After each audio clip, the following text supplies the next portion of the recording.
My brothers and sisters, मेरे बहनों एवं भाइयों,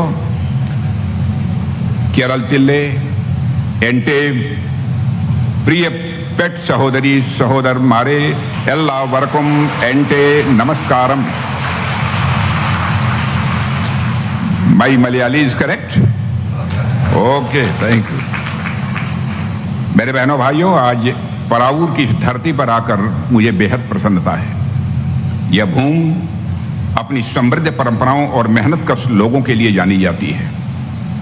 यह क्षेत्र आस्था और संस्कृति का केंद्र है और यहाँ पुट्टिंगल मंदिर भी है. मैं अपनी बात शुरू करने से पहले देवी भगवती के चरणों में नमन करता हूँ. കേരളത്തിലെ എൻ്റെ പ്രിയപ്പെട്ട സഹോദരി സഹോദരന്മാരെ, നിങ്ങളെല്ലാവർക്കും എൻ്റെ ആശംസകൾ. ഇന്ന് പറവൂർ നാട്ടിൽ എത്തിയതിൽ എനിക്ക് സന്തോഷമുണ്ട്. സമ്പന്നമായ പാരമ്പര്യങ്ങൾക്കും കഠിനാധ്വാന ആളുകൾക്കും പേരുകെട്ട നാടാണിത്. വിശ്വാസത്തിൻ്റെയും സംസ്കാരത്തിൻ്റെയും കേന്ദ്രമാണ് ഈ പ്രദേശം. പുറ്റിങ്ങൽ ക്ഷേത്രവും ഇവിടെയാണ്. ഞാൻ തുടങ്ങുന്നതിന് മുമ്പ് ഭഗവതി ദേവിയുടെ കാൽക്കൽ വണങ്ങുന്നു. बहनों भाइयों, केरलम की धरती ने अनेक महाविभूतियों को जन्म दिया है. यह जगत गुरु आदि शंकराचार्य की भी भूमि है. यह श्री नारायण गुरु की भी भूमि है, जिन्होंने one cast, one religion, one God for Mankind का संदेश दिया था. समाज सुधारक महात्मा अय्यंकाली ने यहीं पर समाज के पिछड़े वर्गों के अधिकारों के लिए आंदोलन का नेतृत्व भी किया था. केरलम की महिलाओं ने पूरे देश को इंस्पायर किया है. हमारी संविधान सभा के 15 महिला सदस्य थीं, उनमें से 3 केरल से ही थीं और दक्षिणानी वेलायुधन जी संविधान सभा के लिए चुनी हुई एकमात्र दलित महिला थीं. കേരളം നിരവധി മഹാത്മാക്കൾക്ക് ജന്മം നൽകിയിട്ടുണ്ട്. ജഗദ്ഗുരു ആദി ശങ്കരാചാര്യരുടെ നാടാണിത്. ഒരു ജാതി, ഒരു മതം, ഒരു ദൈവം എന്ന സന്ദേശം പ്രചരിപ്പിച്ച ശ്രീനാരായണ ഗുരുവിന്റെ നാടാണിത്. സാമൂഹിക പരിഷ്കർത്താവായ മഹാത്മാ അയ്യങ്കാളി ഇവിടെ സമൂഹത്തിലെ പിന്നോക്ക വിഭാഗങ്ങളുടെ അവകാശങ്ങൾക്കായി ഉള്ള പ്രസ്ഥാനത്തിന് നേതൃത്വം നൽകിയിരുന്നു. കേരളത്തിലെ സ്ത്രീകൾ മുഴുവൻ രാജ്യത്തിനും പ്രചോദനം കൊടുത്തിട്ടുണ്ട്. നമ്മുടെ ഭരണഘടനാ അസംബ്ലിയിൽ 15 വനിതാ അംഗങ്ങൾ ഉണ്ടായിരുന്നു. അതിൽ 3 പേർ കേരളത്തിൽ നിന്ന് ഉള്ളവരായിരുന്നു. ഭരണഘടനാ അസംബ്ലിയിൽ തിരഞ്ഞെടുക്കപ്പെട്ട ഏക ദളിത് വനിത ശ്രീമതി ദാശാണി വേലായുധൻ ജി ആയിരുന്നു.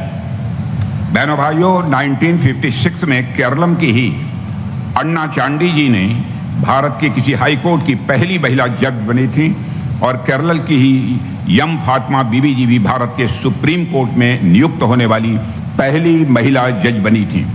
केरलम के प्रतिभाशाली और मेहनती लोगों ने अपनी ईमानदारी, कौशल और अपनी इंटरप्रेन्योरशिप से दुनिया भर में सम्मान प्राप्त किया है. एक रिपोर्ट के अनुसार केरल के लोग आज दुनिया भर के लगभग 93% देशों में काम कर रहे हैं. 1956 കേരളത്തിൽ നിന്നുള്ള അന്ന ചാണ്ടി ഇന്ത്യൻ ഹൈക്കോടതിയിലെ ആദ്യ വനിതാ ജഡ്ജായി.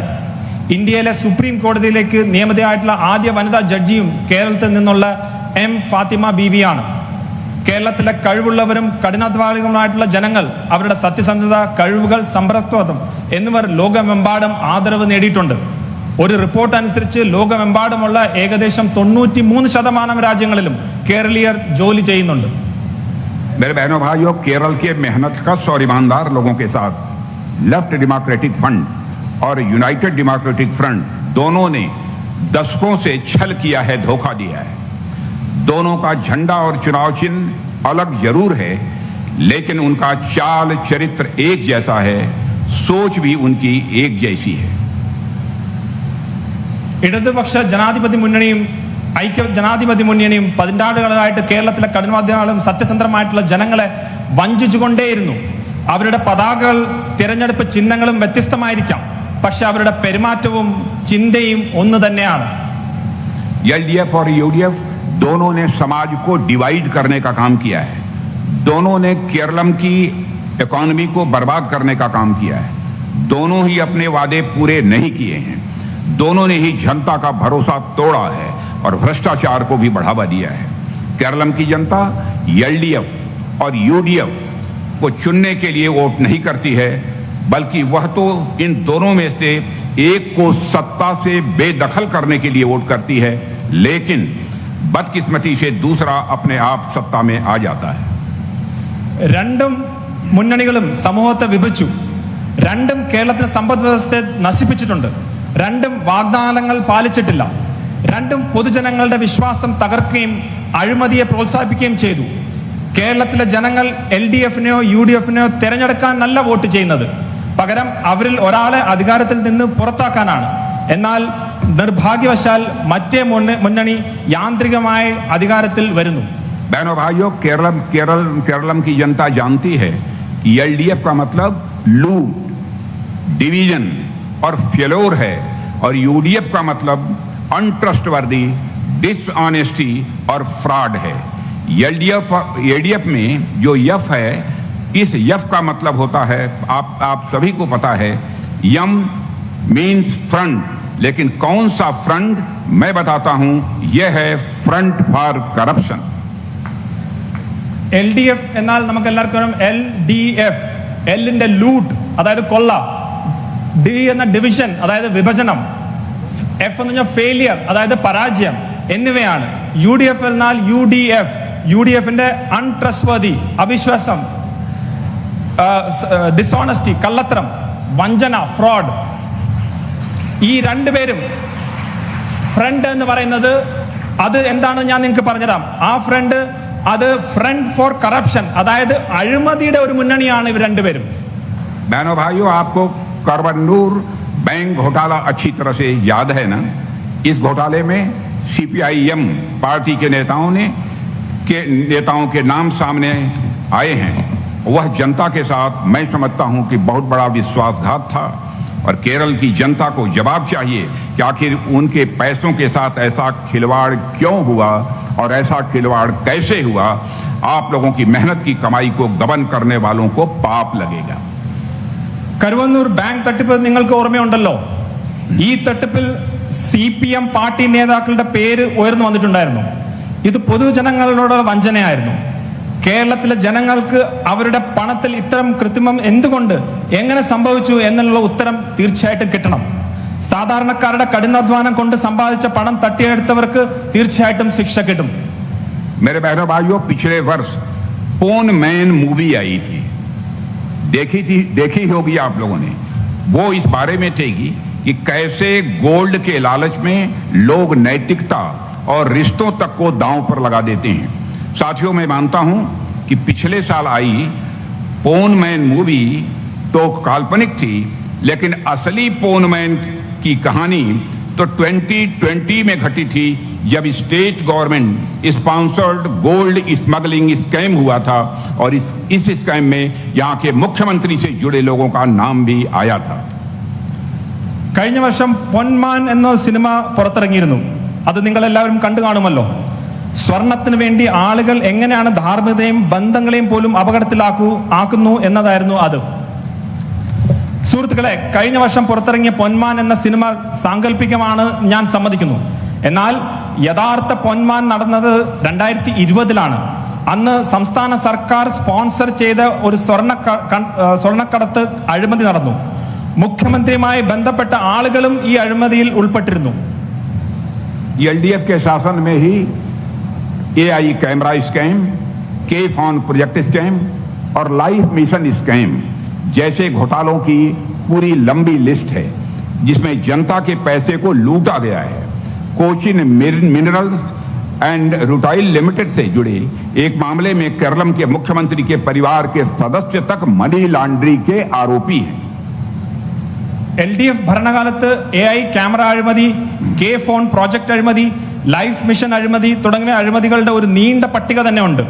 അവയിൽ പൊതുജനങ്ങളുടെ പണം കൊള്ളയടിക്കപ്പെട്ടിട്ടുണ്ട്. Cochin Minerals and Rutile Limited CMRL ബന്ധപ്പെട്ട ഒരു കേസിൽ കേരള മുഖ്യമന്ത്രിയുടെ ഒരു കുടുംബാംഗം പോലും കള്ളപ്പണം വെളുപ്പിച്ചതായിട്ട് ആരോപിക്കപ്പെട്ടിട്ടുണ്ട്.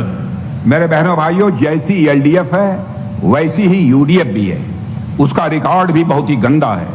सोलर स्कैम, बार ब्राइबरी स्कैम और पलारी वट्टोम ब्रिज घोटाला और पामोलिन ऑयल एक्सपोर्ट का स्कैंडल, ये सभी UDF की उस राजनीति की तस्वीर पेश करते हैं जहां भ्रष्टाचार, कमीशन और साठगांठ एक आम बात हो गई थी. UDF LDFനെ പോലെ തന്നെയാണ്. അതിന്റെ റെക്കോർഡും വളരെ മോശമാണ്. സോളാർ അഴിമതി, ബാർക്കോഴ അഴിമതി, പാലാരിവട്ടം പാലം അഴിമതി, പാമോയിൽ ഓയിൽ ഇറക്കുമതി അഴിമതി, ഇവയെല്ലാം അഴിമതി, കമ്മീഷനുകൾ, ഒത്തുകളി എന്നിവ സാധാരണമായി UDF രാഷ്ട്രീയത്തിന്റെ ഒരു ചിത്രം മുന്നോട്ട് വയ്ക്കുന്നു. चुनाव में तो LDF और UDF इस बात पर लड़ते हैं किसे जनता का ज्यादा वोट मिलेगा, लेकिन जब ये सत्ता में आते हैं तब कंपटीशन ये होता है कि ज्यादा करप्शन कौन करेगा. इसलिए मैं कहता हूं LDF और UDF एक ही हैं और भ्रष्टाचार के मामले में ये जनता को लूटने के मामले में और तुष्टीकरण यानी अपीजमेंट के मामले में भी एक ही हैं. തിരഞ്ഞെടുപ്പുകളിൽ ആർക്കാണ് കൂടുതൽ വോട്ട് ലഭിക്കുക എന്നതിനെ ചൊല്ലി LDF-ഉം UDF-ഉമായി പോരാടുന്നു. എന്നാൽ അവർ അധികാരത്തിൽ വരുമ്പോൾ ആരാണ് കൂടുതൽ അഴിമതി നടത്തുക എന്നതിനെ കുറിച്ചാണ് മത്സരം. അതുകൊണ്ടാണ് ഞാൻ പറയുന്നത്, അഴിമതി, പൊതുജനങ്ങളെ കൊള്ളയടിക്കൽ, പ്രീരണം എന്നിവയുടെ കാര്യത്തിൽ LDF-ഉം UDF-ഉം ഒന്ന് തന്നെയാണ്. Brothers and sisters, Keralam God's own country के नाम से जाना जाता है, लेकिन आज गॉड्स ओन कंट्री में गॉड ही सिक्योर नहीं है. और तो आम जनता का क्या होगा? जुडास के कुछ चांदी के टुकड़ों के लिए प्रभु जीसस क्राइस्ट को धोखा दिया था. इसी तरह LDF ने कुछ सोने के टुकड़ों के लिए अयप्पा भगवान को भी धोखा दिया है. देश की और केरलम की जनता आज पूछ रही है कि आखिर ശബരിമല मंदिर का सोना कहां गया? കേരളം ദൈവത്തിന്റെ സ്വന്തം നാട് എന്നറിയപ്പെടുന്നു. എന്നാൽ ഇന്ന് ദൈവത്തിന്റെ സ്വന്തം നാട്ടിൽ ദൈവം പോലും സുരക്ഷിതനല്ലെങ്കിൽ സാധാരണക്കാരുടെ അവസ്ഥ എന്തായിരിക്കും? യൂദാസ് കുറച്ച് വെള്ളിക്കാശിന് വേണ്ടി യേശു ക്രിസ്തുവിനെ ഒറ്റിക്കൊടുത്തു. അതുപോലെ LDF കുറച്ച് സ്വർണ്ണക്കാശിന് വേണ്ടി അയ്യപ്പനെ ഒറ്റിക്കൊടുത്തു. ഇന്ന് രാജ്യത്തും കേരളത്തിലെയും ജനങ്ങൾ ചോദിക്കുന്നു, ശബരിമല ക്ഷേത്രത്തിലെ സ്വർണം എവിടെ പോയി? साथियों, कुछ कम्युनिस्ट पार्टी के नेताओं ने सोना चोरी किया और इस चोरी के सोने को बेचने में कांग्रेस के नेताओं ने मदद की. कम्युनिस्ट पार्टी के नेताओं ने सोना चोरी किया और चोरी के सोने को बेचने में कांग्रेस के नेताओं ने मदद की. इस केस के मुख्य आरोपी की तस्वीर भी कांग्रेस के एक बड़े नेता के साथ है. इस बात से यह पूरी तरह से साफ हो जाता है कि नहीं हो जाता है कि इस बात से आप क्या समझते हैं? समझना यह है कि गंगाधर ही शक्तिमान है, यानी LDF और UDF दोनों एक ही हैं. ചില കമ്മ്യൂണിസ്റ്റ് പാർട്ടി നേതാക്കൾ സ്വർണം മോഷ്ടിച്ചു, കോൺഗ്രസ് നേതാക്കൾ അത് വിൽക്കാൻ സഹായിച്ചു. ഈ കേസിലെ പ്രധാന പ്രതിയെ മുതിർന്ന കോൺഗ്രസ് നേതാക്കളോടൊപ്പം ചിത്രം നമ്മൾ കണ്ടു. ഇതെല്ലാം വ്യക്തമാകുന്ന എന്താണ്? ഇതിലൂടെ നിങ്ങൾക്ക് എന്താണ് മനസ്സിലാകുന്നത്? ഗംഗാധരൻ തന്നെയാണ് ശക്തിമാൻ. അതിനർത്ഥം LDF-ഉം UDF-ഉം ഒന്നാണെന്നാണ്. ब्रदर्स एंड सिस्टर्स, केरलम सरकार को यह स्पष्ट करना होगा कि आखिर मंदिर की संपत्ति की रक्षा में इतनी बड़ी चूक कैसे हो गई. यह श्रद्धा और आस्था के साथ विश्वासघात का मामला है, ऐसा मैं मानता हूं, और इसे किसी भी कीमत पर स्वीकार नहीं किया जा सकता है. जिन लोगों ने मंदिर के दरवाजों और द्वारपालक मूर्तियों का सोना चुराया है, उन लोगों को केरलम की जनता सत्ता से बाहर का दरवाजा दिखाने वाली है. ക്ഷേത്രത്തിന്റെ സ്വന്തം സ്വത്ത് സംരക്ഷിക്കുന്നതിൽ ഇത്രയും വലിയ വീഴ്ച എങ്ങനെയാണ് സംഭവിച്ചതെന്ന് കേരള സർക്കാർ വിശദീകരിക്കണം. ഇത് നമ്മുടെ വിശ്വാസത്തിന്റെയും ഭക്തിയുടെയും വഞ്ചനയാണ്. ഇത് ഏത് വില കൊടുത്താലും നമുക്ക് അംഗീകരിക്കാൻ കഴിയില്ല. ക്ഷേത്രവാതിലുകൾ നിന്ന് ദ്വാരപാലക വിഗ്രഹങ്ങളിൽ നിന്നും സ്വർണം മോഷ്ടിച്ചവർക്ക് കേരളത്തിലെ ജനങ്ങൾ വാതിൽ കാണിച്ചു കൊടുക്കും. आज केरलम में न भगवान सुरक्षित है, न ही इंसान सुरक्षित है. यहाँ के कम्युनिस्ट राज हमें स्टालिन के गुलक सिस्टम को याद दिलाते हैं. आज यहाँ आम आदमी खुलकर अपनी बात नहीं कर पाता है. विरोध करने वालों को अपनी जिंदगी से हाथ धोना पड़ता है और हमारे सैकड़ों कार्यकर्ताओं का कम्युनिस्टों ने मर्डर किया है. याद कीजिए 2016 की कंडूर की वो घटना, जब PV सुजीत की उनकी मां के सामने ही ब्रूटल तरीके से हत्या कर दी गई थी. और यह अकेली घटना नहीं है. हमेशा दुनिया भर में कम्युनिस्टों ने हिंसा और खून खराबे का ही रास्ता अपनाया है. ഇന്ന് കേരളത്തിൽ ദൈവമോ മനുഷ്യനോ സുരക്ഷിതരല്ല. ഇവിടുത്തെ കമ്മ്യൂണിസ്റ്റ് ഭരണം നമ്മെ സ്റ്റാലിന്റെ ഗുലാഗ് സമ്പ്രദായത്തിനെ ഓർമ്മിപ്പിക്കുന്നു. ഇന്ന് സാധാരണക്കാർക്ക് തുറന്നു പറയാൻ കഴിയില്ല. പ്രതിഷേധിക്കുന്നവർ അവരുടെ ജീവനെ തന്നെ നഷ്ടപ്പെടും എന്നുള്ളൊരു പേടിയുണ്ട്. കമ്മ്യൂണിസ്റ്റുകാർ നമ്മുടെ 100 കണക്കിന് പ്രവർത്തകരെ കൊല്ലപ്പെടുത്തിയിട്ടുണ്ട്. 2016 കണ്ണൂർ സംഭവം ഓർക്കുക. PV സുജിത്തിനെ അമ്മയുടെ മുന്നിൽ വെച്ച് ക്രൂരമായി കൊലപ്പെടുത്തി. ഇത് ഒറ്റപ്പെട്ട സംഭവമല്ല. ലോകമെമ്പാടുമുള്ള കമ്മ്യൂണിസ്റ്റുകാർ എപ്പോഴും അക്രമത്തിലും രക്തച്ചൊരിച്ചിലും തന്നെയാണ് എപ്പോഴും ഏർപ്പെട്ടിട്ടുള്ളത്. भारत में भी आजादी के बाद से ही कम्युनिस्टों ने बराबर हिंसा की है. भाजपा और RSS के कार्यकर्ता केरलम में दशकों से कितनी यातना झेल रहे हैं, इसे जानना हो तो सदानंद मास्टर जी, जो इस समय हमारे मेंबर ऑफ पार्लियामेंट हैं राज्यसभा में, उनकी कहानी काफी है. CPM समर्थकों ने मास्टर सदानंद जी के दोनों पैर काट दिए थे. ഇന്ത്യയിലും സ്വാതന്ത്ര്യം ലഭിച്ചത് മുതൽ കമ്മ്യൂണിസ്റ്റുകാർ നിരന്തരം അക്രമത്തിലേക്ക് ഇറങ്ങിയിട്ടുണ്ട്.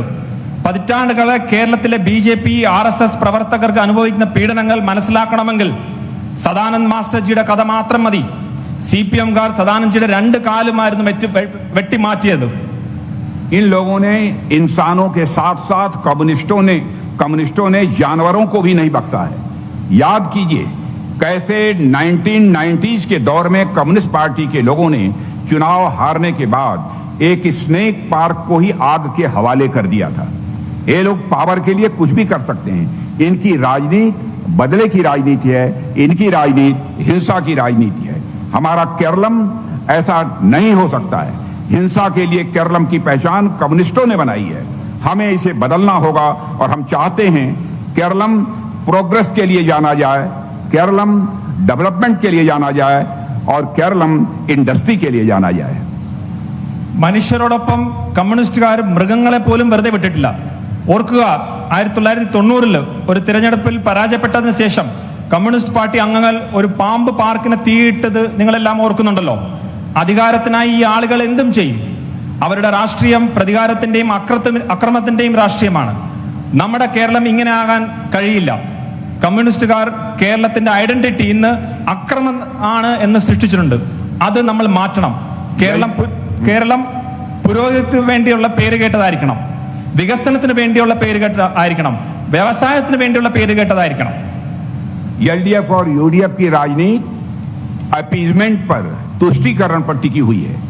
आपको मुनम्बम का इंसिडेंट याद है ना? भूले तो नहीं कि कैसे 600 से ज्यादा परिवारों को वक्फ बोर्ड के फैसलों के कारण बेदखली का सामना करना पड़ा था. और ये बड़े दुख की बात है कि इन परिवारों के अधिकारों की रक्षा करने के बजाय LDF और UDF ने अपना वोट बैंक चुना और उन परिवारों को उनके हाल पर ही छोड़ दिया गया.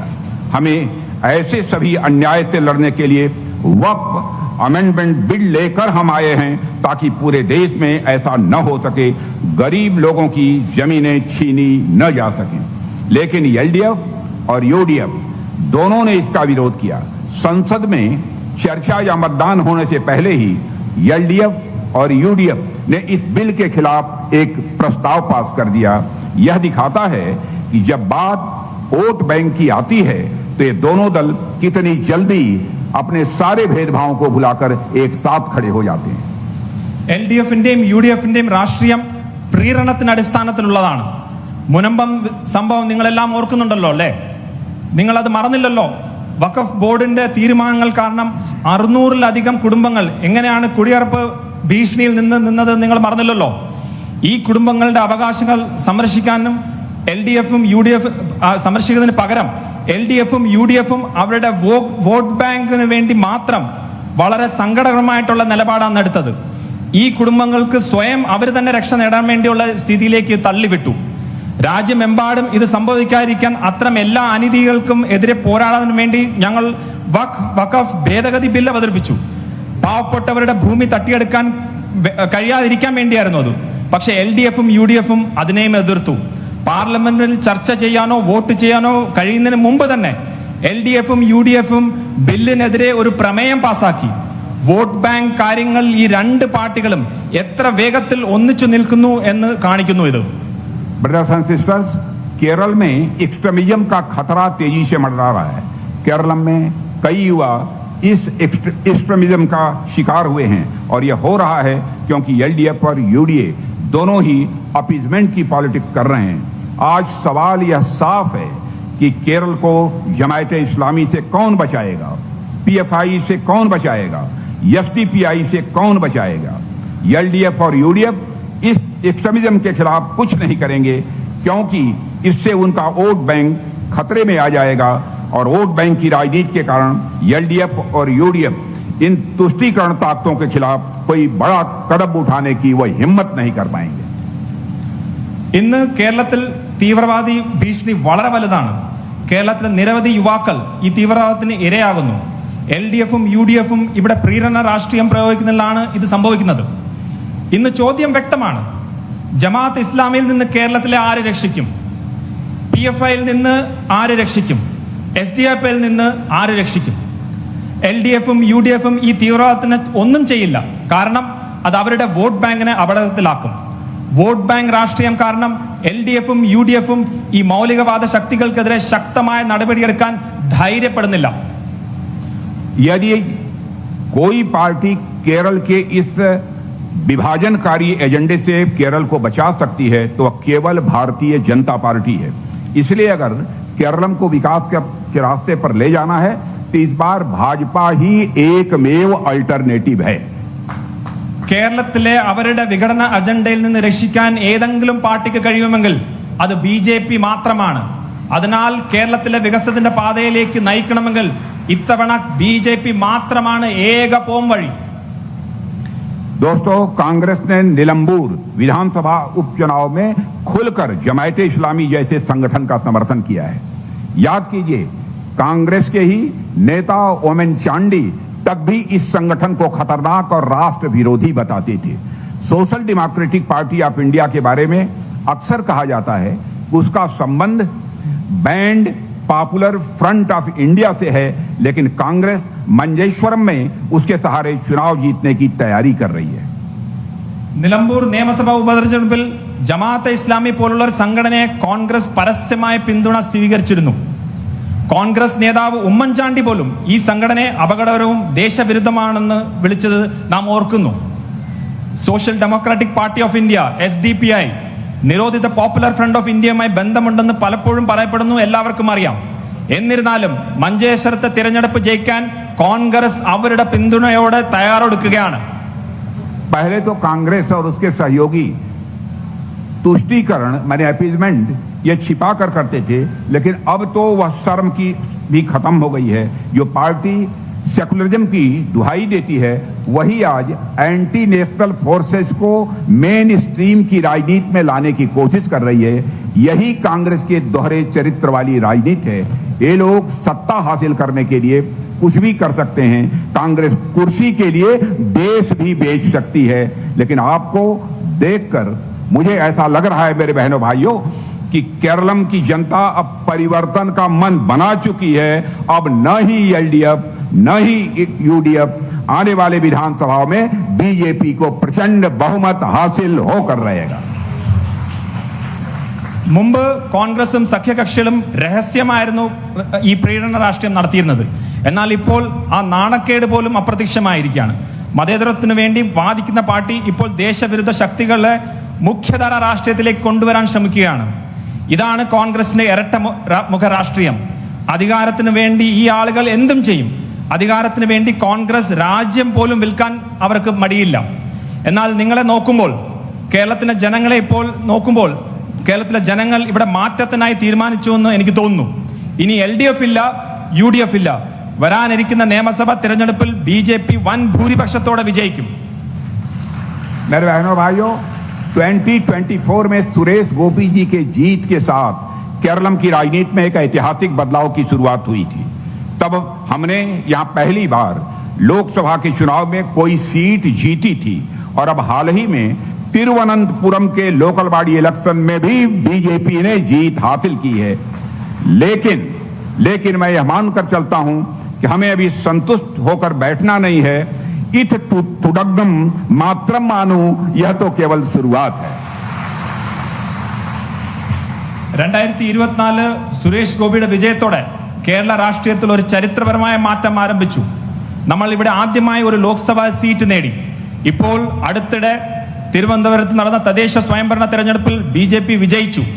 എന്നാൽ നമ്മൾ അലംഭാവത്തിൽ വിശ്രമിക്കരുത്.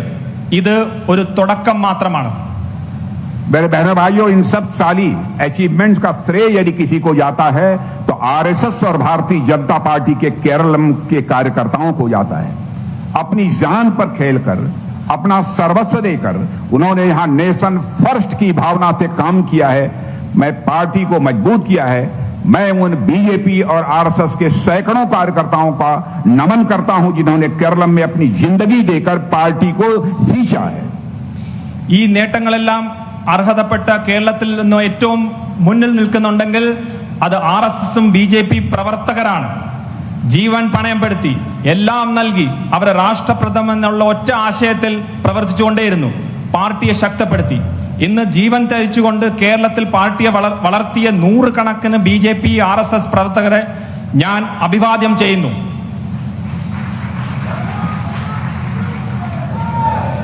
बहनों भाइयों, आज केरलम की स्थिति बहुत ही सीरियस है, बहुत ही गंभीर है।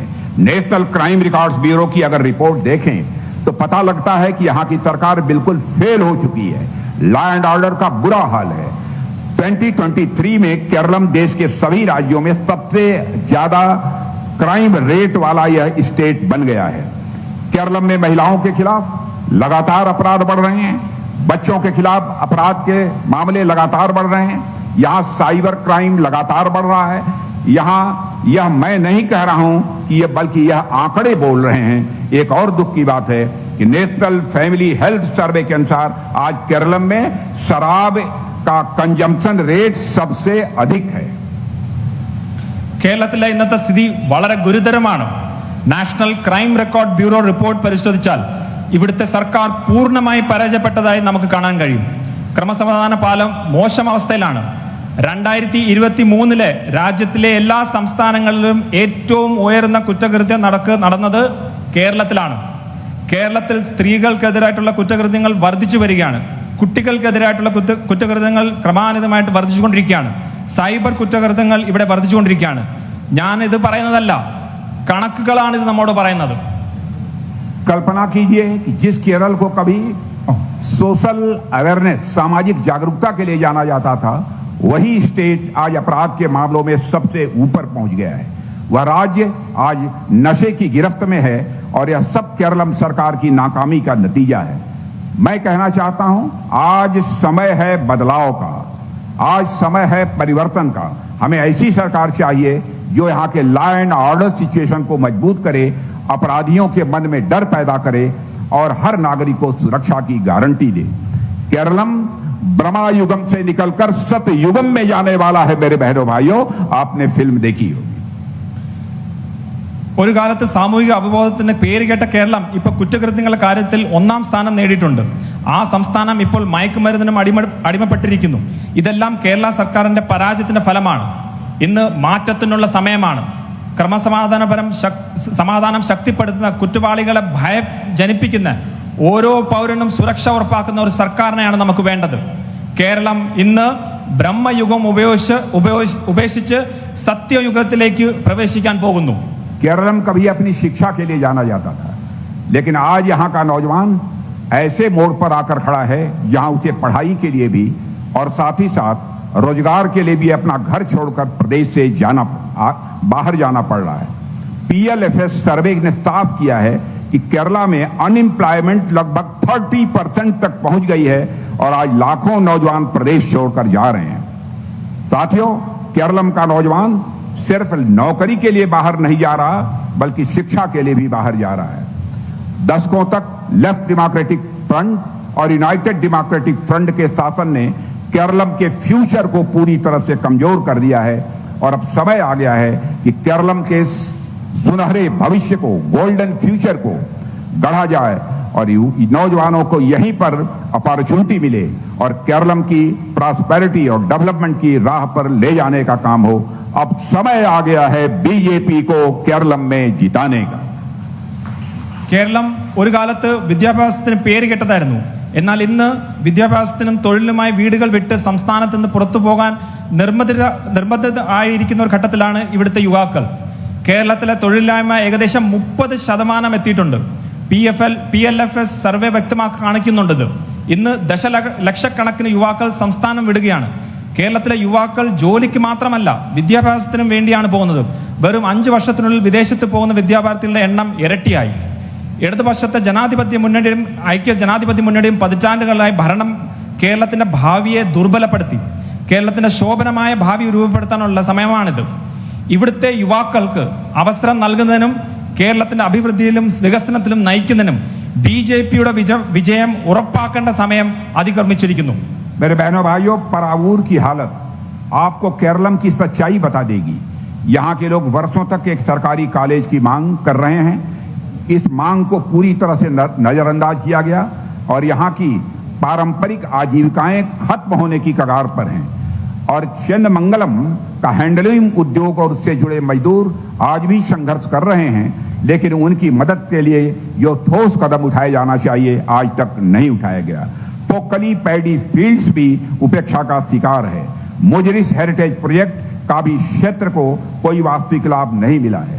पूरे क्षेत्र की सड़कों की हालत पूरी तरह से खराब हो चुकी है और चथनाड ब्रिज और वल्लूवाली ब्रिज और यहाँ की अप्रोच रोड आज तक नहीं बनाई गई है, जिससे जनता उनका उपयोग नहीं कर पा रही है. പറവൂർ അവസ്ഥ കേരളത്തിന്റെ കുറിച്ചുള്ള സത്യം നിങ്ങളോട് പറയും. വർഷങ്ങളായിട്ട് ഇവിടുത്തെ ജനങ്ങൾ ഒരു സർക്കാർ കോളേജ് ആവശ്യപ്പെടുന്നു. ഈ ആവശ്യം പൂർണ്ണമായി അവഗണിക്കപ്പെട്ടു. ഇവിടുത്തെ പരമ്പരാഗതമായിട്ടുള്ള ഉപജീവന മാർഗങ്ങൾ വംശനാശത്തിന്റെ വക്കിലാണ്. ചെന്നമംഗലവും കൈത്തറി വ്യവസായവും തൊഴിലാളികളും ബുദ്ധിമുട്ടുന്നു. പക്ഷെ അവരെ സഹായിക്കാൻ കൃത്യമായിട്ട് നടപടികളൊന്നും സ്വീകരിച്ചിട്ടില്ല. മുക്കാളി നെൽവയലുകളും അവഗണനയുടെ ഇരകളാണ്. മുസ്രീസ് പൈതൃക പദ്ധതി ഈ മേഖലയ്ക്ക് യഥാർത്ഥ നേട്ടമൊന്നും വരുത്തിയിട്ടില്ല. മേഖലയോട് ഉള്ള റോഡുകൾ മോശം അവസ്ഥയാണ്. ചാത്തന്നോട് പാലത്തിനേക്കുള്ള വള്ളുവള്ളി പാലത്തിനേക്കുള്ള അപ്രോച്ച് റോഡുകൾ ഇതുവരെ നിർമ്മിച്ചിട്ടില്ല. ഇത് പൊതുജനങ്ങൾക്ക് അവയെ ഉപയോഗിക്കുന്നതിന് തടയുന്ന ഒരു രീതിയിലേക്കാണ് നമ്മൾ കാണുന്നത്. एलूर के इंडस्ट्रियल एरिया से निकले हुए जहरीले कचरे ने पेरियार रिवर को बहुत ही नुकसान पहुंचाया है, लेकिन यहाँ के कांग्रेस के नेता पूरी तरह से चुप हैं, साइलेंट हैं. यहाँ हालत इतनी खराब हो चुकी है कि 3 बार घोषणा करने के बाद भी वरापुया मार्केट में वेस्ट मैनेजमेंट प्लांट आज तक नहीं शुरू हो पाया है. केरलम की सरकार परावूर, कचेरी मैथानम और कोर्ट बिल्डिंग जैसे ऐतिहासिक स्थलों को संरक्षित करने में पूरी तरह से विफल रही है, यानी यहाँ हमारी विरासत तक भी सुरक्षित नहीं है. ഏലൂർ വ്യവസായ മേഖലയിൽ നിന്നുള്ള വിഷമാലിന്യങ്ങൾ പെരിയാർ നദിയിൽ സാരമായി ബാധിച്ചിട്ടുണ്ട്. എന്നാൽ ഇവിടുത്തെ കോൺഗ്രസ് നേതാക്കൾ നിശബ്ദരാണ്. 3 പ്രാവശ്യം പ്രഖ്യാപനങ്ങൾ നടത്തിയിട്ടുണ്ടെങ്കിലും വരാപ്പുഴ മാർക്കറ്റിലെ മാലിന്യ സംസ്കാര പ്ലാന്റ് ഇതുവരെ പ്രവർത്തനം തുടങ്ങിയിട്ടില്ല. പറവൂർ കച്ചേരി മൈതാനം, കോടതി കെട്ടിടം തുടങ്ങിയ ചരിത്ര സ്മാരകങ്ങൾ സംരക്ഷിക്കുന്നതിൽ കേരള സർക്കാർ പൂർണ്ണമായി പരാജയപ്പെട്ടു. ഇതിന്റെ അർത്ഥം നമ്മുടെ പൈതൃകം പോലും ഇവിടെ സുരക്ഷിതമല്ല എന്നാണ്. मेरे बहनों भाइयों, LDF और UDF दोनों ने ही केरलम को कर्ज में फंसाने का काम किया है और UDF के शासन में ही केरलम का कर्ज लगभग 93,000 करोड़ रुपए से बढ़कर अप्रॉक्सीमेटली 1.6 लाख करोड़ रुपए तक हो गया है और LDF ने इस स्थिति को और बिगाड़ दिया है. आज केरलम का कर्ज लगभग 4.88 लाख करोड़ रुपए तक पहुंच गया है. केरलम से होने वाला एक्सपोर्ट भी लगातार घट रहा है. 2019 और 2020 में यहां केरल से होने वाला कुल एक्सपोर्ट लगभग 71,000 करोड़ था, वहीं 2024-25 में यह घटकर केवल 40,000 करोड़ रह गया है. കേരളത്തിന്റെ കടക്കണിയിൽ LDF-ഉം UDF-ഉം പങ്കുവഹിച്ചിട്ടുണ്ട്. UDF-ന്റെ ഭരണകാലത്ത് കേരളത്തിന്റെ കടം ഏകദേശം 93,000 കോടിയിൽ നിന്ന് ഇപ്പോൾ അത് 93,000 കോടിയിൽ നിന്ന് അന്ന് 1.6 ലക്ഷം കോടിയായി വർദ്ധിപ്പിച്ചിരുന്നു. LDF ഈ സ്ഥിതി കൂടുതൽ വഷളാക്കി. ഇന്ന് കേരളത്തിന്റെ കടം ഏകദേശം 4.88 ലക്ഷം കോടിയിലെത്തി. കേരളത്തിൽ നിന്നുള്ള കയറ്റുമതി കുറയുന്നു. 2019-20 കേരളത്തിൽ നിന്നുള്ള മൊത്തം കയറ്റുമതി ഏകദേശം 71,000 കോടി രൂപയായിരുന്നെങ്കിലും 2024-25 അത് വെറും 40,000 കോടിയായിട്ട് കുറഞ്ഞു. LDF और UDF दोनों हमेशा केंद्र सरकार को ही दोष देने की कोशिश करते हैं, बराबर ये जनता को गुमराह करने की कोशिश करते हैं. यह झूठ इनके द्वारा फैलाया जाता है कि केरलम को पर्याप्त जो सेंटर से फंड मिलना चाहिए फंड नहीं मिल रहा है। लेकिन मेरे बहनों भाइयों, सच्चाई इससे बहुत अलग है। जब केंद्र में कांग्रेस की सरकार थी तो केरलम को सिर्फ 46,000 करोड़ रुपए मिलते थे, लेकिन हमारी केंद्र में सरकार आने के बाद 2014 से लेकर 2024 के बीच केरलम को 1.57 लाख करोड़ रुपए हमने दिए हैं। यानी हमने केरलम के विकास के लिए कांग्रेस से 239% से अधिक राशि दी है। LDF-ഉം UDF-ഉം എപ്പോഴും കേന്ദ്ര സർക്കാരിനെ കുറ്റപ്പെടുത്താനും പൊതുജനങ്ങളെ തെറ്റിദ്ധരിപ്പിക്കാനും ശ്രമിക്കുന്നു. കേരളത്തിന്റെ മതിയായ ഫണ്ട് ലഭിക്കുന്നില്ല എന്നുള്ള നുണയാണ് അവർ പ്രചരിപ്പിക്കുന്നത്. എന്നാൽ സത്യം വളരെ വ്യത്യസ്തമാണ്. കോൺഗ്രസ് സർക്കാർ കേന്ദ്രത്തിൽ അധികാരത്തിലിരുന്നപ്പോൾ കേരളത്തിന് ലഭിച്ചത് 46,000 കോടി മാത്രമാണ്. എന്നാൽ 2014-ലും 2024-ലും ഇടയിൽ നമ്മുടെ കേന്ദ്ര സർക്കാർ കേരളത്തിന് ഏകദേശം 1.5 ലക്ഷം കോടി നൽകി. ഇതിനർത്ഥം കോൺഗ്രസിനേക്കാൾ 239% കൂടുതൽ ഫണ്ടാണ് കേരളത്തിന്റെ വികസനത്തിനായിട്ട് നമ്മൾ അനുവദിച്ചിട്ടുള്ളത്. सच्चाई यह है कि केरला में केंद्र सरकार की योजनाओं को जानबूझकर रोका जा रहा है। यहां प्रधानमंत्री आवास योजना से राज्य के 1.68 लाख से अधिक परिवारों को लाभ मिला, लेकिन फिर भी केरलम सरकार ने प्रधानमंत्री आवास योजना 2 पर सिग्नेचर करने से मना कर दिया। CAG ने यहां जल जीवन मिशन के इंप्लीमेंटेशन पर भी क्वेश्चन मार्क लगा दिए हैं। कंट्रोलर एंड ऑडिटर जनरल ने जल जीवन मिशन के इंप्लीमेंटेशन पर क्वेश्चन मार्क लगा दिए हैं। और कांग्रेस द्वारा यहां VBG राम जी को लेकर भी भ्रम फैलाने की कोशिश की गई है। लेकिन मेरे दोस्तों, सच्चाई यह है कि पहले जहां मनरेगा में 100 दिन का काम 100 डे का काम मिलता था, आज VBG राम जी योजना के अंदर 125 डेज का काम मिल रहा है। കേരളത്തിൽ കേന്ദ്ര സർക്കാർ പദ്ധതികൾ മനഃപൂർവ്വം തടസ്സപ്പെടുത്തുന്നു എന്നതാണ് സത്യം. സംസ്ഥാനത്തെ 1.68 ലക്ഷത്തിലധികം കുടുംബങ്ങൾക്ക് പ്രധാനമന്ത്രി ആവാസ് യോജനയുടെ പ്രയോജനം ലഭിച്ചിട്ടുണ്ട്.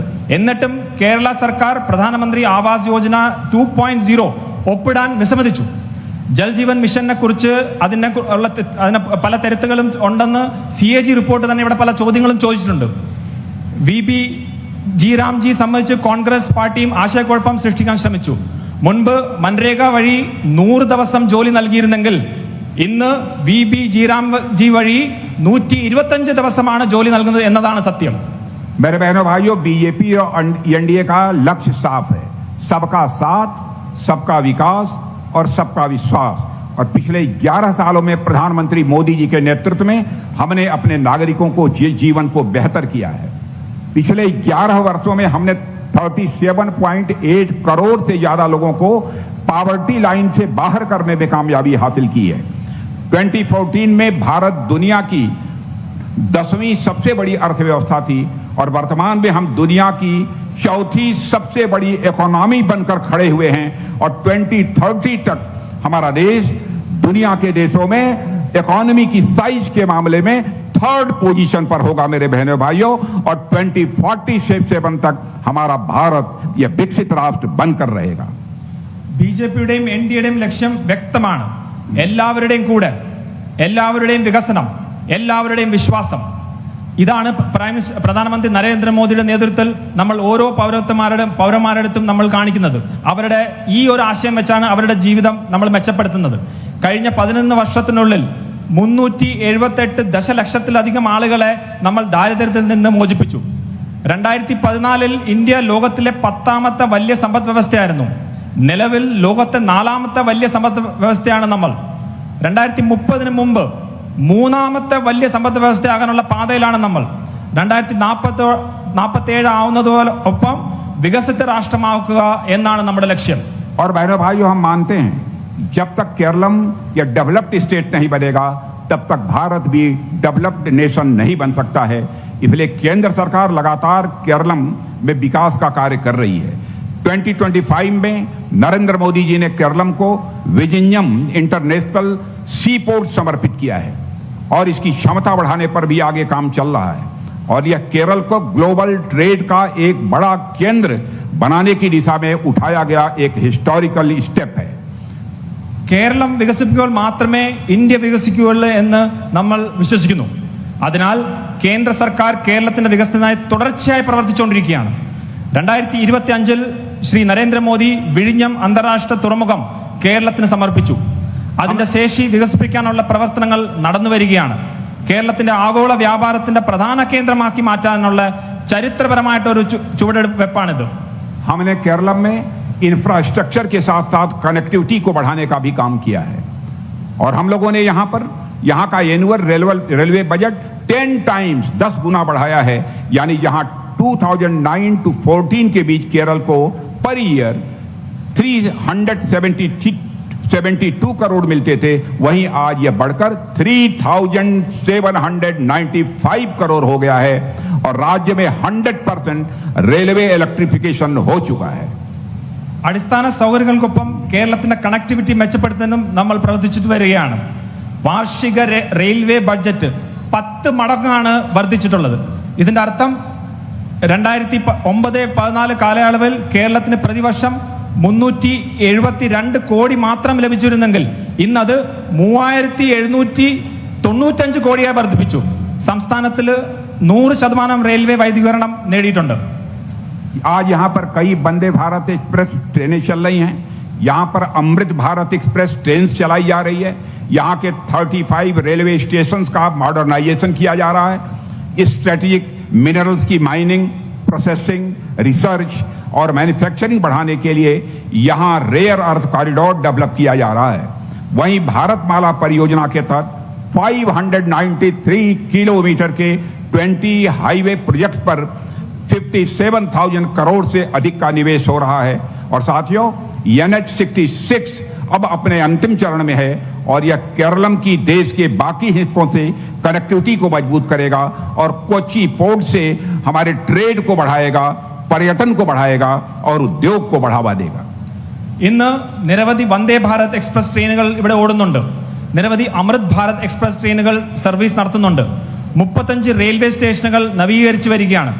തന്ത്രപ്രധാനമായ ധാതുക്കളുടെ ഖനനം, സംസ്കരണം, ഗവേഷണം, നിർമ്മാണം എന്നിവ വർദ്ധിപ്പിക്കാനായി ഒരു റെയർ എർത്ത് കോറിഡോർ, ഒരു അപൂർവ ഭൂമി ഇടനാഴി വികസിപ്പിച്ചുകൊണ്ടിരിക്കുകയാണ്. ഭാരതമാല പരിയോജനയുടെ കീഴിൽ 593 കിലോമീറ്റർ വിസ്തൃതിയുള്ള 20 ഹൈവേ പദ്ധതികൾ 57,000 കോടിയിലധികം നിശ്ചയിക്കപ്പെട്ടിട്ടുണ്ട്. നാഷണൽ ഹൈവേ 66 ഇപ്പോൾ അതിന്റെ അവസാന ഘട്ടത്തിലാണ്. ഇത് രാജ്യത്തിന്റെ മറ്റ് ഭാഗങ്ങളുമായി ഉള്ള കേരളത്തിന്റെ ബന്ധം ശക്തിപ്പെടുത്തും. കൊച്ചി തുറമുഖം വഴിയുള്ള വ്യാപാരം വർദ്ധിപ്പിക്കുകയും ചെയ്യും.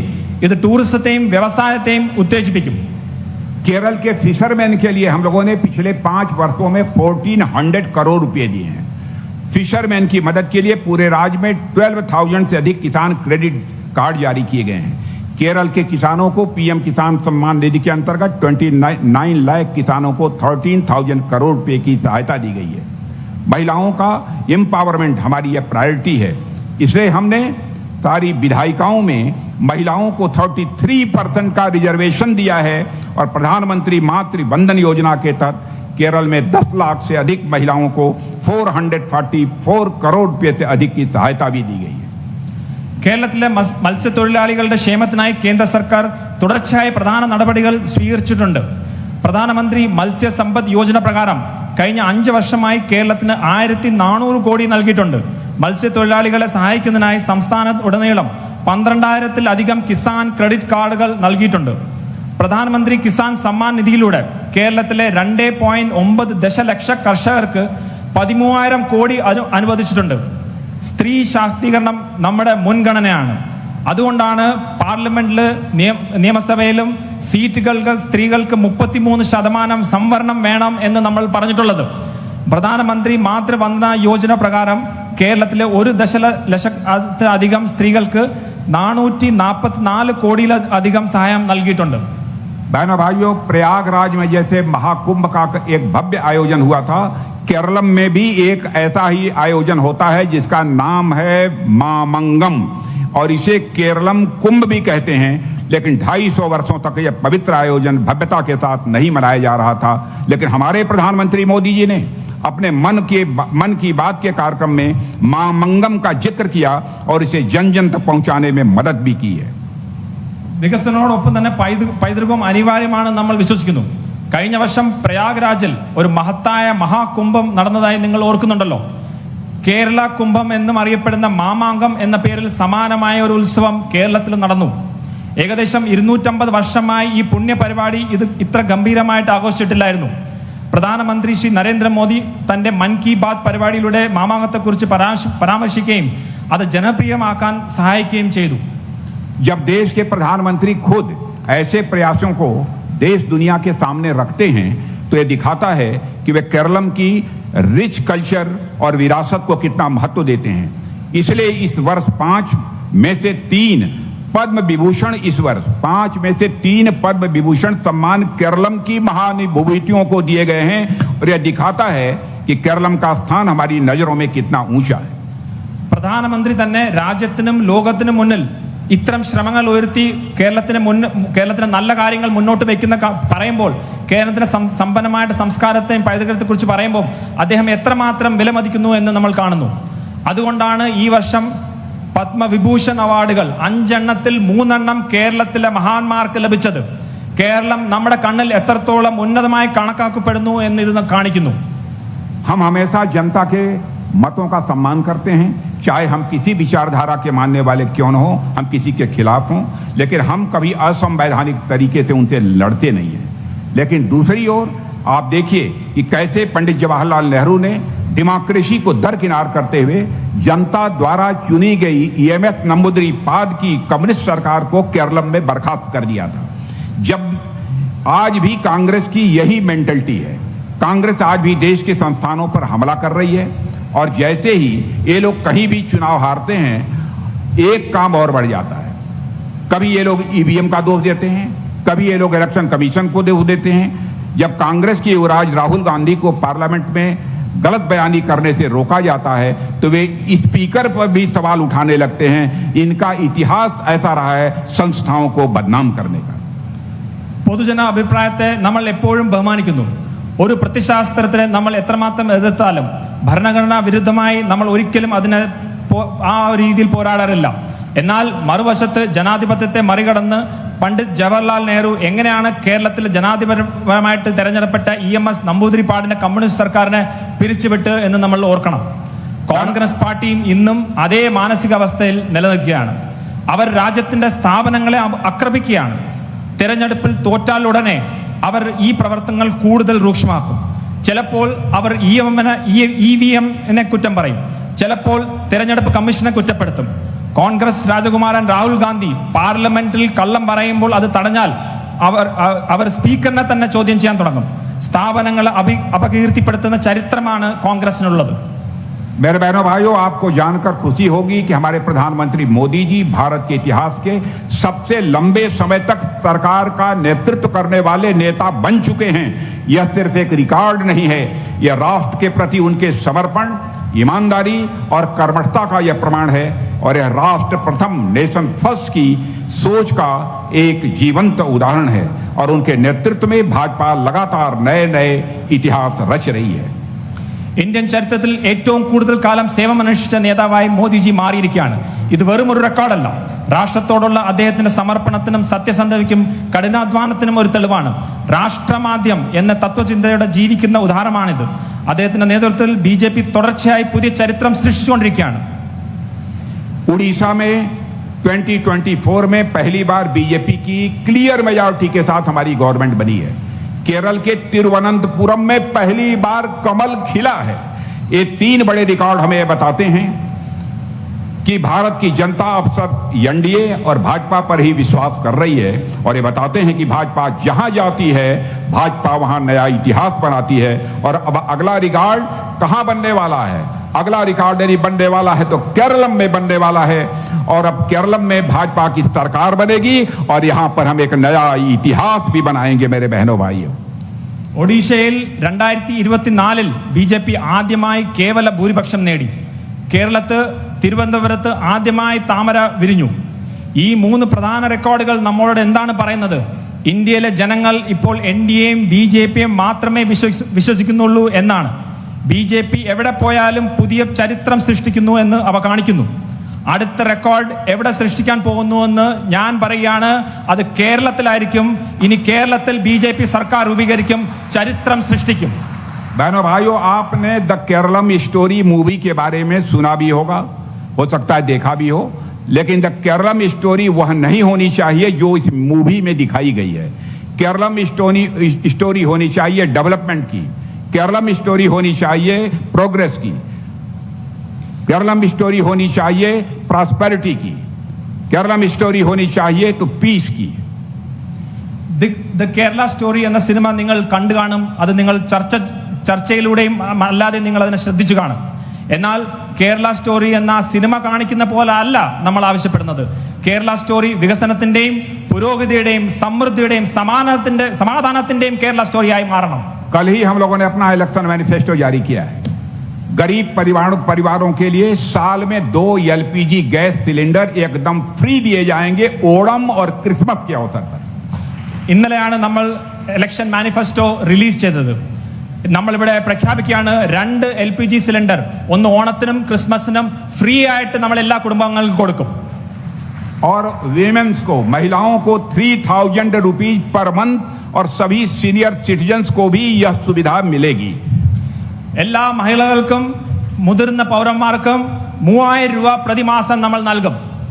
हम मलयाली नागरिक के लिए 5 लाख रुपए तक का फ्री ऑफ कास्ट इलाज करने के लिए आयुष्मान भारत कार्ड देंगे. നമ്മൾ കേരളീയർക്ക് 5 ലക്ഷം രൂപ വരെ ഫ്രീ ആയിട്ടുള്ള ചികിത്സയ്ക്ക് വേണ്ടി ആയുഷ്മാൻ ഭാരത് കാർഡ് കൊടുക്കും. और 20,000 लीटर पानी हर महीने एकदम फ्री मिलेगा. 20,000 ലിറ്റർ വെള്ളം ഒരു മാസം ഫ്രീ ആയിട്ട് നമ്മൾ നൽകും. High speed corridor from Thiruvananthapuram to Kannur बनाएंगे और केरल में पहला एम्स भी BJP NDA की सरकार ही बनाएगी. ഒരു ഹൈ സ്പീഡ് കോറിഡോർ തിരുവനന്തപുരം തൊട്ട് കണ്ണൂർ വരെ നമ്മൾ സൃഷ്ടിക്കും. അതുപോലെ തന്നെ എയിംസ് കേരളത്തിലേക്ക് വരും. प्लांटेशन फार्मिंग को सपोर्ट देने के लिए लैंड एंड फॉरेस्ट लॉज को अमेंड करेंगे. फॉरेस्ट लैंड सर एक बार दोबारा बोलेंगे सर उससे. प्लांटेशन फार्मिंग को सपोर्ट देने के लिए लैंड एंड फॉरेस्ट लॉज को अमेंड करेंगे. ലാൻഡ് ആൻഡ് ഫോറസ്റ്റ് ആക്ട് നമ്മൾ വീണ്ടും ഭേദഗതി കൊണ്ടുവന്ന് പ്ലാന്റേഷൻ ആളുകൾക്ക് സപ്പോർട്ട് ചെയ്യാൻ വേണ്ടിയുള്ള ഒരു രൂപരേഖ കൊണ്ടുവരും. और हर BPL फैमिली को ग्रॉसरीज खरीदने के लिए 2,500 रुपए देंगे. 2,500 രൂപ എല്ലാ BPL ഫാമിലിക്കാർക്കും ആവശ്യമുള്ള സാധനങ്ങൾ ഭക്ഷ്യ വസ്തുക്കൾ വാങ്ങിക്കാൻ വേണ്ടി 2,500 രൂപ എല്ലാ മാസവും നൽകും. और सबरीमाला गोल्ड थेफ्ट में हम टाइम बाउंड CBI इंक्वायरी भी कराएंगे मेरे बहनों भाइयों. ശബരിമല സ്വർണ്ണക്കള്ള കേസ് CBI കൊണ്ട് അന്വേഷിപ്പിക്കും. സമയമായിട്ട് നമ്മൾ ആ അന്വേഷണ റിപ്പോർട്ട് കൊണ്ടുവരും.